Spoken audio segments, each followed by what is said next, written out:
우리 옆 사람을 바라보면서 인사하겠습니다. 하나님은 나의 기업입니다. 한번 인사했습니다. 한 번 더 인사할까요? 오늘 도와주셔서 감사합니다.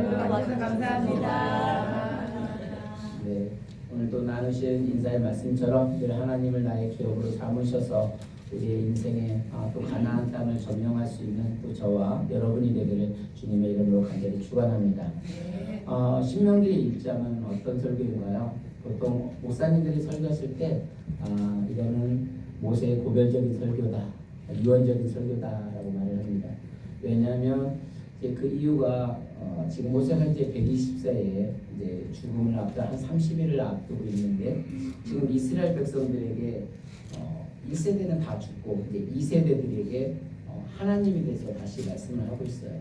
그래서 이 신명기가 뭔가라고 하게 되면 신명기 17장 18절 19절에 보면 한번 같이 읽어볼까요? 같이 있습니다. 시작. 그가 왕 위에 오르거든 율법서의 등사본을 레위 사람 제사장 앞에서 책에 기록하여 평생에 자기 옆에 두고 있어 그의 하나님 여호와 경외하기를 배우며 이 율법의 모든 말과 이 규례를 지켜 행할 것이라. 그러니까 무슨 소리냐면 이스라엘 백성이 가나안 땅에 가게 되면 이제 이 사람들이 스스로 어떤 국가가 하나가 생기잖아요. 그러면 국가가 생기게 되면 아무래도 그 가운데 왕이 생기게 될 것이고 그 왕이 생기게 되면 그 왕 앞에 항상 옆에 뭐라요? 책을 읽으라.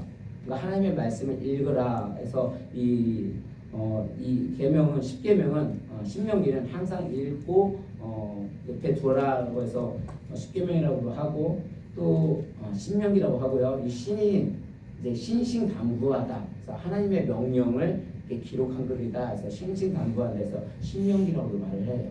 그래서 아까 말대로 하나님의 명령을 기록한 글. 그래서 이 신명기가 이런데 왜 1세대들이 다 죽었어요? 여기 오늘 신명기 1장에도 보면 이 신명기가 새로운 글들이 아니라 여지까지 출애굽기 창세기부터 출애굽기 레위기 민수기 이런 것들을 다시 한번 재해석 아니면 이렇게 주석처럼 다 풀어준 글이에요. 그래서 여러분 신명기 1장에도 오늘 본문에도 바로 나오는데 가데스 바네아 사건에서 원래 헤브론에 12명의 정탐꾼이 가게 됐죠. 그런데 그 헤브론의 10명의 정탐꾼이 하나님이 주신 그 가나안 땅 우리는 들어가지 못할 거라고 말을 합니다. 왜요? 거기에 비하니까 거기는 메뚜기가 그 가나안 사람들에 비하면 우리는 메뚜기 같고 그들은 너무 거인이니까 이게 그걸 감당을 못하겠다고 얘기하니까 하나님이 그 말씀을 듣고 분노를 하십니다. 그리고 거기에 그 말씀을 듣던 이스라엘 백성들도 어떻게 돼요? 하나님을 원망하기 시작을 하죠. 그러면서 그 하나님께서 그 일로 인하여 창세기, 출애굽기, 레위기에 주셨던 그 말씀을 들었던 율법을 들었던 백성들이 다 광야에서 죽게 됩니다. 그리고 그 사건으로 인해서 너희들이 정탐했던 것을 하루에 10년씩 잡아서 40년 동안 광야 생활을 할 것이다 라고 말을 하면서 이 1세대들이 결국은 그 가나안 땅에 들어가지 못하고 다 죽게 돼요. 그래서 지금은 누가 모인 거예요? 그 모압 평지에 제 2세대들 아직 하나님의 율법을 경험하지 못하고 들어보지 못한 사람들, 그러니까 하나님의 율법을 알지 못하는 사람들에게 지금 모세가 이제 그들에게 마지막 유언적인 설교를 하는데 무슨 설교를 하는 거예요? 인생을 살아보니까 너희들이 진짜 살아가는데 얼마나 애틋하게 해서 내가 30일밖에 못 산다고 하면 어떤 설교를 할 것 같아요? 인생은 너희들이 살아가는 게 물질이 중요하죠. 그러나 물질이 우리의 가치관이 아니다라고 말을 하는 거예요. 너희들이 정말 그 인생 가운데 그 명예를 중요하시지만 그 명예가 아니라는 거예요. 정말 중요한 게 뭐라는 거예요? 하나님의 말씀이라는 거예요. 그래서 오늘날도 우리가 살아갈 때요. 정말 내 마음에 하나님의 말씀이 있게 되면 그 하나님의 말씀이 나의 믿음과 신앙의 수준을 끌어올려요. 근데 내 안에 하나님의 말씀이 없게 되면 그 하나님도 내가 만난 하나님까지도 오히려 끌어내리는 경향들이 있어요. 그래서 이 신명기가 그렇게 중요하다. 하나님의 이 율법의 말씀이 중요하다는 걸 지금 강조하고 있는 거예요. 그래서 오늘 세상에도 보면 많은 지식들이 있죠. 세상들도 권력으로 어떤 힘으로 살아간다고 하지만 철저하게 모세는 이 세상은 이 그리스도인들은 하나님의 말씀으로 살아가는 거다. 그래서 이 율법의 중요성을 강조하고 있는데 먼저 우리 30절을 같이 한번 읽겠습니다. 시작. 너희보다 먼저 가시는 너희 하나님 여호와께서 애굽에서 너희를 위하여 너희 목전에서 모든 일을 행하신 것 같이 이제도 너희를 위하여 싸울 것이며. 제가 뭐라냐면 너희 하나님 여호와께서 이게 밑줄을 그어놨는데요. 여기서 뭐라냐면 너희 하나님. 그러니까 이스라엘 백성들이 여지까지 하나님은 어떤 하나님이셨어요? 사실 이스라엘 하나님은 여지까지 야곱의 하나님이었고 이삭의 하나님이었고 또 아브라함의 하나님이 있었잖아요. 자기들의 그런 경험했던 아브라함의 경험했던 그런 하나님이지 나의 하나님이 아니셨어요. 근데 지금 뭐라냐면 너의 하나님. 그러니까 오늘날로 말하면 나의 하나님이라는 거예요. 그러니까 너의 하나님 원래 이 너의 하나님은 원래 소유격이잖아요. 어떻게 하나님이 소유가 될 수가 있어요? 아까 말씀대로 여지까지 조상의 하나님이셨는데 이 하나님을 너희가 알아야 돼. 나의 하나님. 그러니까 다른 사람의 하나님, 박상중 목사가 알고 있는 하나님 말고 뭐예요? 내가 만난 그 하나님을 아느냐 못하느냐에 따라서 인생이 달라지는 거예요. 그래서 너희 하나님 여호와 그분이 누구냐 확실히 아는 것이 중요합니다. 남의 하나님 말고 옆에 있는 집사님 하나님 말고 우리에게 부흥을 허락하셨는데 우리가 지난번에도 계속해서 얘기하는 게 뭐냐면 1대1로 하나님을 만나야 우리가 그 일들을 감당할 수 있다니까요. 어제도 새벽기도를 하는데 어제는 이게 새벽기도에서 본문이 조금 더 앞서가요. 그래서 여호수아 18장 3절에 쓰는데 같이 한번 보겠습니다. 있습니다. 시작. 여호수아가 이스라엘 자손에게 이르되 너희가 너희 조상의 하나님 여호와께서 너희에게 주신 땅을 점령하라. 거기를 어느 때까지 지체하겠느냐. 여기서 너희 조상의 하나님 하면서 하나님이 나오시는데 이 상황이 어떤 상황이냐면 이미 가나안 땅을 사실 왔어요. 거기서 이제 점령을 해야 하는데 이 사람들이 이 땅을 가만히 그냥 받기만을 원하고 있는 거예요. 왜냐하면 하나님이 가나안 땅을 주신다고 얘기를 했으니까. 그래서 그렇게 가기를 원했는데 사실 가나안 땅은 아직 확보가 된 땅이 아니라 하나님이 뭐예요? 주신다고 땅을 했으면 하나님 계속해서 얘기했던 건 뭐냐면 서울대를 나에게 주시옵소서 이 산지를 내게 주십시오. 사람들이 많이 그렇게 기도를 해요. 그리고 막 소유권을 달라고 해요. 그런데 이 상황들을 보면 원래 소유권이 아니라고 그랬어요. 뭐라고 했어요? 도전권, 참전할 수 있는 그 힘을 달라고 말하는 거라고 말씀을 드렸거든요. 그러니까 여기에서도 정말 이 하나님은 어떤 하나님이냐면 내가 그 하나님의 말씀을 나의 하나님을 붙들었을 때 우리가 그거 함께 가나안 땅에 도전을 할 수 있는 거예요. 누가 주어지는 게 아니에요. 하나님 주신다는 건 내가 하나님의 때를 기다려서 주어지는 것도 있지만 하나님이 나에게 주신다는 때 그 하나님 나의 하나님을 만나서 내가 할 일을 해야 할 때 주어진다는 거예요. 그래서 우리가 교회 부흥을 목사님들이 말씀하실 때 그냥 주어지는 것이 아니라 뭐예요? 가나안 땅을 아낙 자손들 현실은 녹록지가 않아요. 아까 말씀드린 대로 우리의 현실에서는 정말 중요한 것이 물질이 아니라고 말하지만 현실은 물질이 별로 높아요. 그런데 거기서 나의 하나님을 진짜로 만났을 때 그 말씀의 가치가 그 모든 것들을 끌어올릴 수 있다는 거예요. 근데 나의 하나님 되지 않으면 우리는 바라보기만 하고 붕이 된다고 하니까 그냥 저절로 되는 거 아니라는 거예요. 그래서 아까도 뭐라냐면 찬송가에서 나의 영원하신 기업 생명보다 귀하다. 그래서 나의 영원하신 기업이 뭐예요?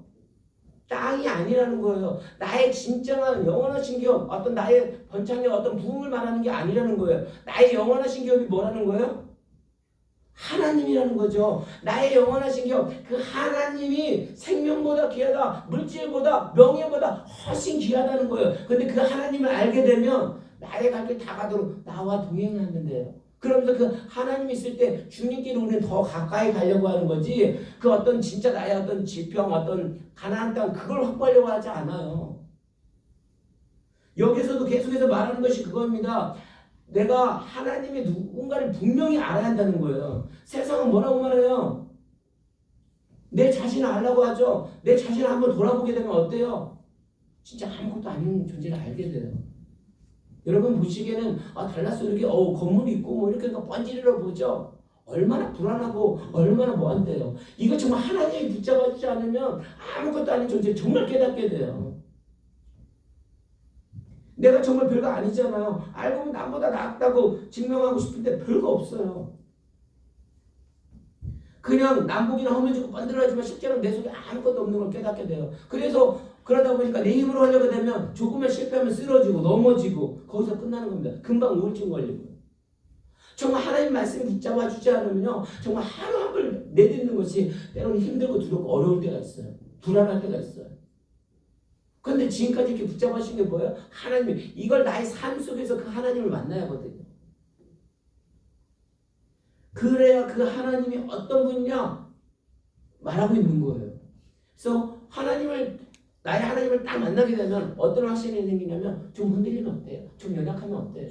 넘어지면 어때요? 왜? 나를 창조하시니까 하나님이시고 그 하나님이 나의 앞길을 인도해 주실 건데. 아까 30절 다시 한번 볼게요. 시작. 너희보다 먼저 가시는 너희 하나님 여호와께서 애굽에서 너희를 위하여 너희 목전에서 모든 일을 행하신 것 같이 이제도 너희를 위하여 싸우실 것이며, 너희보다 먼저 가시는 너희 하나님이라고 말하고 있어요. 우리 인생을 앞으로 한 발도 안 디뎌봤어요. 가나안 땅 가보지 않았어요. 얼마나 불안해. 그러니까 내가 뭘 하려면 불안한 거, 두려운 거예요. 늘 염려가 있는 거예요. 그런데 너희보다 누가 먼저 가신다는 거예요? 하나님은 먼저 나의 길을 앞서 가신 분이 계시다는 거예요. 그래서 그분을 위지하고 나아갈 때는 아까 말대로 넘어져도 흔들려도 상관이 없는 거예요. 왜? 하나님께서 너희를 위해 너희 목전에서 모든 일을 행하신 것 같이 이제도 너희를 위해 하나님 싸워주신다고 말하고 있기 때문에 그렇습니다. 그래서 수많은 애굽에서 너희를 목전에서 너희 모든 일을 행하는 것처럼, 애굽이 언제요? 옛날에 전 세대. 그러니까 이들은 아직 경험하지 못하는 세대들이죠. 신세대들이니까. 그런데 하나님께서 이미 그들과 함께 싸우시고 지금도 싸워주시고 앞으로도 뭐예요? 그 싸워주신다고 말씀을 하고 있는 거예요. 그래서 고린도후서 1장 10절에는 뭐라고 있습니까? 같이 있습니다. 시작. 그가 이같이 큰 사망에서 우리를 건지셨고 또 건지실 것이며 이후에도 건지시기를 그에게 바라노라. 그러니까 그가 이같이 큰 사망, 많은 걸로 적용이 되어 있죠. 애굽에서 건지실 분이 하나님이셨어요. 그러니까 우리가 삶 가운데 힘들고 어려움이 있다 할지라도 그것을 모든 걸 이끌어 주신 분은 누구라는 거예요? 하나님이 이끌어 주셨다는 거예요. 지금도 누가 이끌어 주신다는 거예요? 하나님이 이끌어 주신다는 거예요. 앞으로 이후에도 건지시기를 누가요? 하나님이 이끌어 주신다고 말을 하고 있는 거예요. 그 하나님을 붙잡으라고 말을 하고 있어요. 그러니까 신명기 1장 31절에 뭐라고 말합니까? 다시 있습니다. 시작. 광야에서도 너희가 당하였거니와 사람이 자기 아들을 안는 것 같이 너희 하나님 여호와께서 너희가 걸어온 길에서 너희를 인도하사 이곳까지 이르게 하셨느니라 하나. 그러니까 그 신세대들에게 지금까지 이끌어온 것이 하나님이심을 다시 알려주면서 하나님의 말씀을 붙들라고 말을 하고 있는 거예요. 그런데 뭐라 했냐면 여기서 사람이 자기의 아들을 안는 것 같이, 사람이 자기 아들을 안을 때 언제 안아요? 기쁘고 힘들고 아들이 힘들고 어려울 때 안아주죠. 저희 집에 민키가 있어요. 민키가 누구냐면 어떤 분이 한국에 돌아가면서 고양이, 큰 고양이, 사자 같은 그런 고양이가 있어요. 네. 근데 그걸 맡겼는데 제가 그 고양이를 항상 볼 때마다 아이고 이쁘다 하고 안아주고 이뻐주고 밥도 주고 그래요. 근데 피곤할 때는 안 안아주거든요. 힘들어가지고. 어려울 때는 그냥 자요. 근데 하나님은 아들 안는 것이, 너희 하나님은 항상 너희가 걸어온 길에서라고 하는데, 너희가 걸어온 길이 어떤 길이에요? 어떤 길이에요? 애굽에서 빠져서 출애굽할 때 그 걸어온 길뿐만이 아니라 사실 이 원어를 찾아보게 되면 제가 다 이 짧은 시간에 설명을 드릴 수 없겠지만 이 걸어오는 길이랄 때 이 원어를 찾으면 그 앞에 모든 길이라는 단어가 들어가요. 콜이라는 단어가 들어가서 아까 말대로 힘들고 어려울 때 우리는 자식들도 안아줄 때는 힘들고 어려울 때 아니면 나의 한계를 있을 때만 안아주지만 나의 모든 길이라는 건 하나님께서 그 모든 상황 가운데 항상 뭐예요? 우리와 함께 해주시고 그 길을 인도해 주시고 오고 있다는 거예요. 그래서 예수님 세상 사람은 야 너희들 여기로 가야 진리야, 여기 가야 길이야 라고 말을 하지만 그게 아니에요. 너희가 걸어온 이 길에서, 이 길이라면 요한복음 14장 14장 6절인가요? 뭐라고 했습니까? 시작. 예수께서 이르시되 내가 곧 길이요 진리요 생명이니 나로 말미암지 않고는 아버지께로 올 자가 없느니라. 다시 말해서 예수님 자체가 길이라는 거예요. 그러니까 우리의 삶 속에서 내가 가야 하는 길은 예수님과 함께, 하나님과 함께 가는 그 길 자체가 인생의 진짜 참다운 길이라는 걸 다시 말해서 모세가 지금 죽음을 앞두고 그 이스라엘 백성들 하나님의 말씀을 붙들어야 한다. 하나님을 붙들어야 한다. 너희들이 지금까지 이끌어온 것이 하나님의 힘을 모르기 때문에 다시 한번 알려주는 거예요. 그런데 뭐라고 하냐면 그 다음 절에 32절에 뭐라고 합니까? 시작. 이 일에 너희가 너희 하나님 여호와를 믿지 아니하였도다 라고 말하고 있어요. 여기서도 뭐냐면 이 일에 너희가 누가 하나님? 너희 하나님. 너희 하나님이란 거 아까 말대로 중요한 만큼 계속해서 반복이 되어지는데 이 일이 어떤 일이에요? 이 일이 어떤 일이에요? 이 일은 출애굽을 시켜준 그 일이잖아요. 근데 이 이스라엘 백성들이 이 일을 경험을 했어요? 안 했어요? 이 이스라엘 지금 2세대 신세대들은 그걸 알아요? 몰라요? 몰라요. 그런데 이 일이라는 건 아까 말한 어떤 사건적인 건데 여기서 이 사건이라는 단어가 써져 있는 것이 나발이라는 단어를 써요. 그러니까 나발이라는 건 뭐냐면 어떤 사건이 아니라 이건 말씀이라는 거예요. 그러니까 하나님께서 지금까지 너희를 이끌어주셨다 그렇게 말을 하는 거예요. 그러니까 달라스 의료교회를 지금까지 누가 이끌어준 거야? 하나님이 이끌어주셨다고 말을 하는 거예요. 그런데 뭐라 하냐면 이 일에 너희가 너희 하나님 여호와를 믿지 않았다. 하나님이 이끌어주셨다고 했는데도 다 내가 했다고 생각을 해요. 이게 쉽지 않은 거예요. 아까 말대로 내가 하나님을 나의 기업으로 삼지 않으면 이게 그냥 다윗이 골리앗을 이겼대 라고 말을 하지만 실질적으로 믿는 것 같지만 이게 와닿지 않는 거예요. 야 하나님이 박상림 목사 집을 사줬대 얘기를 하는데 지가 돈 벌어서 샀잖아. 내 스스로 그렇게 생각을 하고 있는 거야. 너 아버지가 주셨잖아. 모든 걸 하나님이 해줬다고 이끌어 보이고 고백을 하면서도 내 마음속 깊은 곳에 뭐예요? 그 하나님 믿지 않는 거예요. 그러니까 이 나발하는 거는 그 하나님의 말씀을 믿는 거라는 거예요. 이 일이라는 것은 그 말씀을 너희가 너희 하나님 여호와를 믿지 않아야 된다. 근데 더 중요한 구절이 있어요. 33절 한번 읽습니다. 시작. 그는 너희보다 먼저 그 길을 가시며 장막 칠 곳을 찾으시고 밤에는 불로 낮에는 구름으로 너희가 갈 길을 지시한 자이시니라. 그는 너희보다 먼저 그 길을 가셨다. 아까 말씀대로 모든 길을 사실 누가 먼저 가신 거예요? 하나님이 가셨다는 거예요. 우리는 인생에 어떻게 가야 할지를 모르기 때문에 두려우는데 하나님이 이미 그 길을 먼저 가신 거예요. 그리고 뭐라냐면 장막 칠 곳을 찾으셨대요. 장막 곳은 뭐예요? 쉴 곳, 편안한 곳을 찾으셨대요. 근데 이 찾으시다라는 단어를 찾아보면 투루라는 단어로 나와요. 투루가 뭐냐면 투루라는 언제 쓰이냐면 아까도 말씀대로 그 헤브론에 정탐꾼을 보냈었다고 했었잖아요. 정탐꾼을 보냈을 때 그 정탐꾼들이 한 일이 뭐예요? 정탐꾼이 정탐하다 할 때를 투루라고 말을 합니다. 그러니까 무슨 소리냐면 자기의 눈으로 확인을 하는 거. 쉽게 얘기하면 우리는 지금 하나님을 불신하고 우리 나름대로 투루를 계속 확인을 하려고 해요. 그러니까 하나님이 했다고 말을 하는데 정말 누가 했는지 자꾸 확인하려고 하는 그런 작업들을 하고 있거든요.